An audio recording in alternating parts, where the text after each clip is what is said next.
Allô, allô, Geneviève Talbot avec toi aujourd'hui pour te parler un peu du guide de survie pour parents d'ados. Quand on attend un enfant, on se prépare. On prend soin de nous pendant la grossesse, on se prépare à l'accouchement, on se prépare à l'arrivée du bébé. C'est une étape où il y a plein de défis parce qu'on est beaucoup en adaptation, parce que c'est toutes des choses nouvelles qu'on a à vivre, qu'on a à apprendre, qu'on a à se positionner. Quand l'adolescence arrive, je pourrais dire qu'il y a d'autres étapes entre les deux, mais quand l'adolescence arrive, on dirait que c'est comme une deuxième naissance. C'est le même genre d'adaptation qu'on doit vivre parce que c'est comme beaucoup de changements en même temps. Il y a certains adolescents que c'est comme l'adolescence va frapper d'un coup, puis quasiment à couper au couteau du jour au lendemain, on se retrouve à, mon Dieu, notre vie est chamboulée de tout en blanc. Il y a des adolescents qui ça va être plus de longue haleine, ça se trame tranquillement, on sent que les hormones brassent et tout, mais tu sais, c'est la préadolescence, il y a peut-être d'autres facteurs, c'est comme moins clair, c'est un petit peu plus dans le flou. Mais peu importe la manière dont l'adolescence vient cogner à votre porte, c'est toujours un défi. Moi, je sais que là, en ce moment, j'ai 3 adolescentes, dont une qui quand même se dirige plus vers l'âge adulte, mais il reste encore, je dirais, des fois des traces d'adolescence, c'est normal, c'est un cheminement. Et en discutant avec d'autres parents autour de moi, c'est relativement semblable ce qu'on vit. On a beau se préparer, on a beau leur donner tout ce qu'on peut de mieux avant l'adolescence. On sait que le solage, la fondation, c'est important. Il reste que quand ça frappe à la maison, on a l'impression qu'on n'est pas si près que ça. On a l'impression qu'on est démuni. Un peu comme à l'arrivée d'un bébé, il pleure, il fait pas ses nuits, on le sait pas, y a-tu faim, y a-tu triste, y a-tu froid, qu'est-ce qui se passe? L'adolescence, c'est un peu la même chose. On a un certain temps qu'on est quand même un peu démuni comme parents. Alors, dans cette première vidéo-là, parce que ce sera une série de 2 vidéos que je te prépare, on va voir plus dans la première des pistes de réflexion pour essayer de voir est-ce que c'est ce que vous vivez. Des fois juste de l'entendre dire par quelqu'un d'autre, ça nous dit « Ah ben ok, je suis pas toute seule ». Donc, on va essayer d'un peu regarder des pistes pour briser un peu l'isolement. Et dans la deuxième vidéo, ça va être plus des trucs concrets dans le quotidien. Qu'est-ce qu'on peut faire avec nos ados pour que ça se passe un peu mieux, tout simplement. D'accord? Alors, je vais y aller avec, entre guillemets, la méthode ado. Donc, le A pour l'attachement, le D pour décide-toi et vite, le O pour ouverture et le S pour sérénité. Donc, ça sera notre ado avec un S pour essayer de voir qu'est-ce qu'on fait avec eux dans le quotidien. Donc, le A pour attachement, c'est que personnellement, j'ai pris conscience, tu sais, quand un bébé vient au monde, on a à cœur l'attachement qu'on va développer avec cet enfant-là, tomber en amour avec notre enfant, parce qu'on sait que plus un enfant ressent un attachement sécure et qu'il le vit avec son parent, plus ça va faire des enfants sécures, confiants, fonceurs, etc. Donc, on travaille fort là-dessus. Et quand l'adolescence arrive, c'est comme « wow », là, cet attachement, des fois cette forme, entre guillemets, de fusion-là, on est obligé de la laisser se défaire. Pas qu'il n'y a plus d'attachement, pas qu'il n'y a plus d'amour, pas du tout. Mais c'est comme si, comme parents, on se doit de se détacher, de prendre un recul. On va y aller plus dans le recul que dans le détachement, parce que l'attachement profond qu'on a pour nos enfants, c'est là et c'est imperturbable. Donc, c'est comme si on a à faire un peu le deuil de l'enfance. Parce que quand ils sont bébés, dans la petite enfance, puis quand ils sont même dans l'âge scolaire, tu sais, du primaire, ça reste qu'on a une relation, on a un échange. Hein? On s'aime, je te le dis, tu me le montres, c'est comme on communique. Cet amour-là. Mais quand on arrive dans l'adolescence, c'est comme si on a moins accès au meilleur de notre enfant, de notre adolescent. C'est pas très cool de dire à ses parents qu'on l'aime, c'est surtout pas cool de se faire prendre dans nos bras, c'est surtout pas cool de se faire embrasser, de se démontrer des signes d'affection. Donc, ça demande un recul et c'est comme un deuil, parfois, pour certains parents, de se dire, bon ben là, ok, notre relation est encore bonne, mais ça se transforme et c'est comme le A pourrait aussi être accueil. Je me dois d'accueillir ça comme c'est là en ce moment parce que ce qu'on veut comme parents, c'est quoi? C'est qu'ils se mettent à voler de leurs propres ailes. Donc, si je leur permets pas de prendre cet envol-là, de prendre cette distance-là avec moi, à quelque part, je freine cet élan-là vers l'autonomie, vers l'indépendance. Donc, le deuil de l'enfance, c'est parfois difficile. Puis je trouve qu'une des choses qu'on doit faire comme parents, comme personne, comme adulte, c'est de chercher à se nourrir effectivement d'une autre manière. Des fois, on a tendance tu sais, l'expression qui dit mettre tous ses œufs dans le même panier.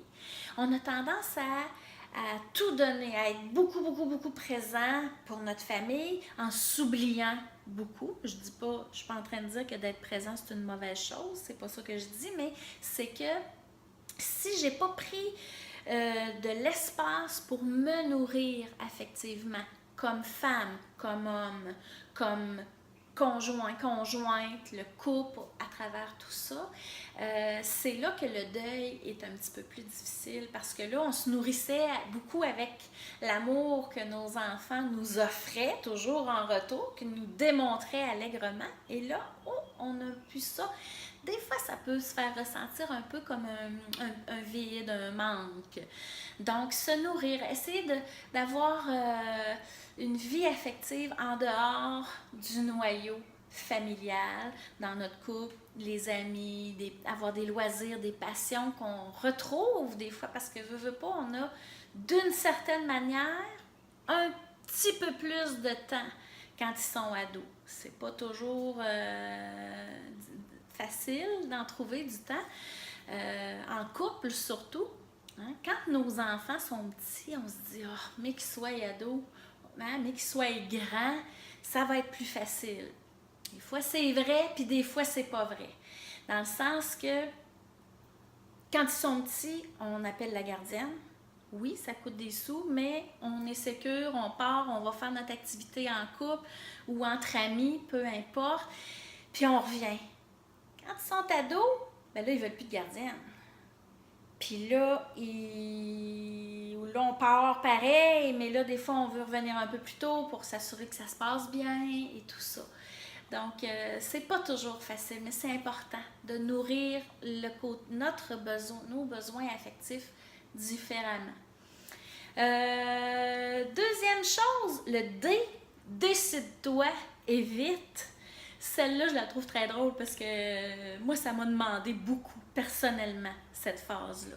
Parce que quand ils sont enfants, ils nous font plein de demandes.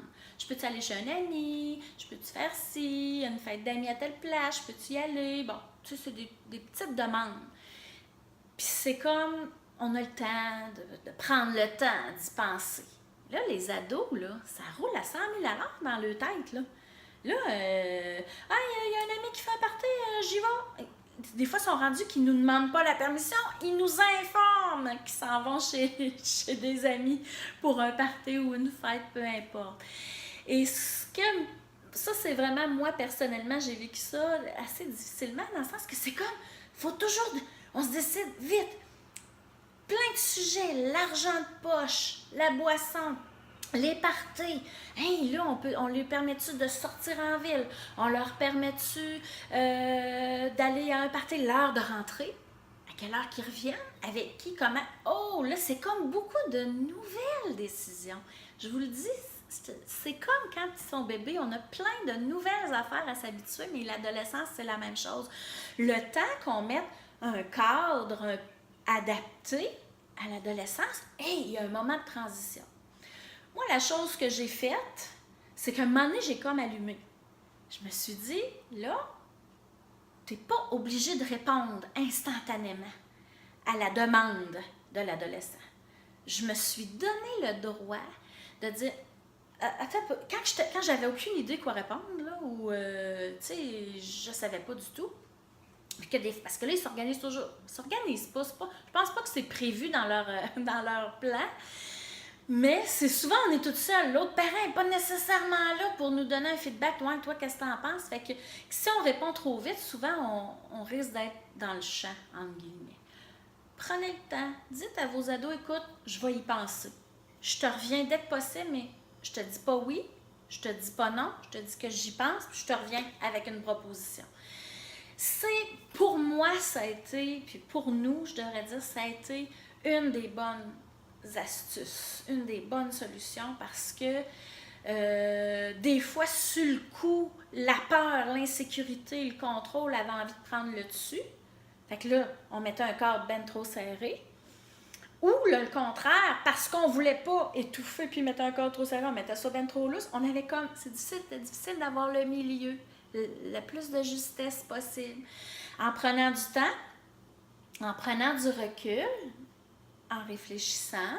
Tu sais, on ne prend pas la décision quand on est brûlé le soir avant de se coucher. Des fois, aller au lendemain matin, ça fait pareil, puis on est plus posé. Donc, moi, ça, là, décide-toi, puis vite, là, ça a été un défi beaucoup pour moi. Je ne sais pas si toi, tu vis ça, mais souvent, les ados sont comme, ils nous challengent, ils nous mettent au défi. Ah ouais, branche-toi, décide-toi, décide-toi. Je veux y aller, puis t'as pas... c'est comme si le non n'est pas accepté non plus. Donc, quand on prend le temps d'y penser, puis qu'on revient des fois avec un non, ou avec un oui, mais adapté à leur... qui n'est pas tout à fait dans le 100% de leur demande, des fois, c'est plus facile à gérer la réaction de notre ado quand on a pris un temps de recul. OK? Donc, voilà pour le D. Le O de ado, c'est l'ouverture. OK? Comme je vous disais tout à l'heure, c'est parfois, il y a vraiment des séquences, des périodes où on n'a pas accès au meilleur de notre adolescente. C'est comme, il y a un voile. Des fois, on le voit dans leurs yeux. Moi, j'appelle ça la brume d'hormones. Tu sais, c'est comme il y a un voile, on le voit, c'est comme il y a de la brume dans leurs yeux. Ils ont comme pas les yeux vitreux, mais c'est les yeux pleins d'hormones. OK? Puis dans ce temps-là, des fois, c'est difficile d'avoir accès à eux. Mais nous, comme parents, c'est nous les adultes. OK? C'est d'essayer d'avoir l'ouverture, de rester dans un état de présence, OK? De présence physique, mais de présence émotionnelle aussi. Tu sais, faut qu'eux y aient accès à nous, autrement dit, en tout temps, comme si de rien n'était. Et des fois, c'est tough. Tu sais, autrement dit, quand notre ado il est prêt à jaser, il faut physiquement être à la maison. Il faut émotivement et psychologiquement démontrer une ouverture parce que des fois, ça tire de toutes les bords. Puis des fois, on est surpris des confidences qu'ils nous font et des fois, notre réaction va mettre en péril la continuité de ce moment-là par rapport à d'autres fois où on va mettre en place une énergie où il va pouvoir continuer dans cette confidence-là.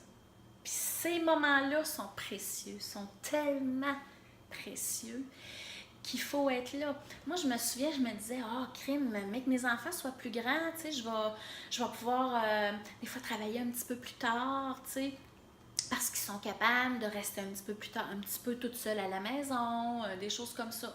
Oui, c'est vrai, mais je me suis rendu compte que je perdais certains moments auxquels j'aurais pu avoir accès à eux parce que j'étais pas dans la présence physique à la maison. Alors moi, j'ai rétabli ça. Je suis presque autant à la maison que quand il était petit parce que s'ils arrivent de l'école, des fois, entre guillemets, ils sont pas parlables. OK? D'autres fois, ils vont arriver, ils vont s'asseoir à l'îlot puis ils vont déballer le sac. Ils vont déballer le journée, ça a bien été, ça n'a pas bien été, peu importe. Mais si j'ai pas la présence physique, et si j'ai pas l'ouverture du cœur, si je peux dire ça comme ça, je passe à côté. Donc les deux sont de mise parce que je peux être là et être complètement fermée. Ça prend l'ouverture pour des fois même nous autres ouvrir le dialogue. Des fois on ouvre puis ça rouvre pas là. Des fois on leur pose une question ou on passe par un détour pour essayer de voir comment ça a été leur journée puis des fois ils nous referment la porte. OK. Là, c'est comme, accueil. Des fois, c'est plate un peu, mais c'est comme ça. Mais s'ils ont besoin, on est là. Physiquement, émotivement, avec toute l'ouverture qu'on peut offrir en ce moment. Il n'y a rien de parfait. OK? On y va. On a nos journées, comme je leur dis souvent. On a notre fatigue, notre stress. On le vit, nous autres aussi. Donc, on fait de notre mieux, simplement, dans tout ça. Le S pour sérénité. Oh, je l'aime celle-là. Puis quand on a des ados, ouch, c'est dur des fois d'être serein. Moi, je t'encourage vraiment à travailler le calme de ton mental, à travailler le calme dans ton esprit. T'entraîner à la maîtrise de l'esprit qui s'emballe. OK? Donc, quand on s'entraîne, avec le temps, il arrive des situations plus stressantes, plus choquantes, des frictions, peu importe, des tensions avec nos ados. On arrive plus à garder une espèce de « OK, là, ils s'abrassent, mais je pogne pas les nantis, je suis plus capable d'être dans la maîtrise. » Ça veut pas dire que c'est parfait tout le temps, parce que nos ados, là, on se cachera pas, là. Ils sont faits pour nous titiller. Ils sont là pour nous faire sortir de nos gonds, pour nous faire sortir de notre ligne. Hein? Nous, on s'en va là. OK? Ils ont le don de mettre le doigt exactement où la soupape va sauter. Donc, il faut le savoir, ça. Mais c'est en maîtrisant notre mental, en essayant d'être le plus possible dans le moment présent. Puis l'espèce d'observation, j'ai parlé souvent du témoin. Le témoin qui est ici, c'est important dans l'adolescence parce que des fois, il y a des peurs qui vont embarquer beaucoup dans l'adolescence. La drogue, peur de la boisson, la violence dans les relations d'amis ou de couple, l'intimidation, le suicide, la délinquance, etc. OK? Et là, si on se met à alimenter ces peurs-là, je vous le dis, là, le temps qu'on les alimente, on est fait. OK? Ça ne peut qu'amplifier ces peurs-là. Puis, savez-vous quoi? Le journal, la télé, toutes les infos nous aident pas, là. OK? Quand tu écoutes la radio, tu lis le journal ou tu écoutes les nouvelles à la télé, c'est pas fait pour nous calmer les nerfs, ça. C'est pas fait pour calmer nos peurs. Il amplifie ça. Puis d'un autre côté, je pense qu'il faut pas se mettre la tête dans le sable. Il y a une réalité qui est là. Oui, la drogue est plus accessible, est plus forte que c'était dans notre temps, entre guillemets. OK? Exemple. Mais, moment présent. OK? Ton enfant, il rentre dans ta maison, il est en relation avec toi, il te compte ses journées. On est plus rassuré. La journée où il a l'air triste, tu sais qu'il a pleuré, qu'il ne veut pas te dire ce qui se passe, oh là, on a tendance à s'inquiéter. OK? Sérénité, c'est la présence aussi. OK, c'est l'accueil. En ce moment, je n'ai pas accès. En ce moment, il ne veut pas. ce que je me rends compte avec avec le laboratoire que j'ai à la maison, c'est que moi, la troisième, elle entre dans l'adolescence, à l'heure où on se parle, et elle a deux grandes sœurs à qui elle va aller se confier. Moi, je l'ai dit à mes grandes. Je veux pas savoir ce qu'elle vous dit. Je veux savoir s'il y a quelque chose de grave qui se passe. Si elle est dépressive ou si elle a une peine d'amour. Je veux avoir des petits cues, mais je veux pas savoir les confidences. Parce que je veux pas qu'elle brise ce lien de confiance-là qu'elle a avec ses grandes sœurs. OK? Mais les peurs, là, c'est la pire affaire parce que. Puis ça, c'est toutes des constructions de notre esprit, là. Oui, il y a des choses qui sont réelles, mais est-ce qu'elles sont vraiment réelles et notre enfant est-il vraiment en danger à cause? Hein? C'est-tu juste mes peurs? C'est-tu virtuel, cette histoire-là, ou c'est vraiment réel? Ça peut être réel, mais si ça l'est, qu'est-ce que je vais faire avec? En adulte mature, serein et responsable, je vais regarder mes ressources que j'ai à l'intérieur de moi. Je vais regarder les ressources que j'ai dans ma famille, dans mes amis, dans mon entourage. Puis sinon, je vais aller chercher de l'aide. OK? Il n'y a rien dans lequel on ne peut pas se sortir. Mais il faut qu'on travaille sur notre mental parce que sinon, il nous spin ça, puis il nous fait perdre la boule complètement. OK? Puis ce que ça fait, nos peurs, c'est que ça l'amène plus de contrôle. Ah ouais? On va serrer la vis. On serre la vis. Sauf que si on tombe sur un adolescent qui a besoin d'air, qui a besoin d'espace, qu'est-ce que ça va faire? L'adolescent va ruer dans les brancards. OK? Il va tout faire pour desserrer la vis. Et on ne faire qu'empirer les choses. Puis c'est quand ça empire quand on serre la vis, quand ce serrage-là provient des peurs, provient de l'insécurité. OK? Donc, il faut être vigilant avec le contrôle. Je vais reparler quand même dans la deuxième vidéo des limites, mais il faut quand même être vigilant avec le contrôle. Donc, la sérénité, c'est d'essayer de se ramener le plus possible dans le moment présent, de calmer le tournis, OK, de notre esprit. C'était des pistes de réflexion pour toi qui es parent d'ado. J'aimerais ça savoir, y a-t-il une étape, le ADOS? Est-ce qu'il y a une étape là-dedans qui t'accroche plus, que tu fais déjà ou que tu voudrais mettre en action? J'aimerais ça te lire. Il y a peut-être des choses que je n'ai pas abordées. Exprime-moi là dans les commentaires. Je vais te répondre, je vais y revenir si tu en as besoin. La deuxième vidéo, ce sera des trucs un petit peu plus concrets dans ton quotidien que tu peux faire avec tes ados pour que ça se passe mieux, tout simplement. Mais d'ici là, je t'embrasse, je te fais un beau colleux, je te souhaite bonne chance avec tes ados, je te dis lâche pas, tu es déjà un parent parfait tel que tu es maintenant.